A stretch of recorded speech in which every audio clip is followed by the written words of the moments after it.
Hello there, my scaredy cats.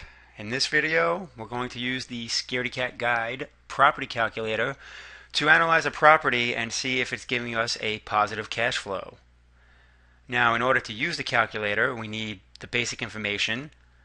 So, looking at the slide, you'll see I've collected the needed information for a property that I recently looked at. It's a single-family home, 3-bedroom, 1-bath. Purchase price of $99,000. It's going to take about $10,000 in work to get it rent ready. The market rent for the area is $1,300 a month. The taxes should be around $2,700. You can usually get a tax estimate from a county's property appraiser website.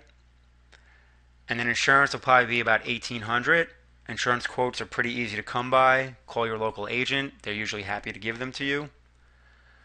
For this property, the tenant would be paying the utilities, and it does not fall in a homeowners association, so there'll be no cost on this property for those. Jumping over to the property calculator, we can now run our numbers. First, let me point out a couple things. You'll see here I have 20% listed for my down payment. I'm looking at a 4.5% interest rate on a 30-year traditional investment loan. You can adjust these numbers to cater to your financial loan situation. So now let's put in the purchase price of $99,000. Again, we're looking at $10,000 in repairs to get it ready. Our initial investment is $29,800. $1,300 is the market rent again. Factoring in a month's vacancy. We're going to have taxes of around $2,700, insurance of $1,800. Management is going to be zero in the case of this property because it will be self-managed. But if you're hiring property management, then just plug in whatever percentage they charge of monthly rent. Maintenance, 5% is pretty standard. This covers your typical maintenance, replacing faucets, things like that. Again, utilities and HOA. For this property, tenant's paying utilities and it's not in a homeowners association.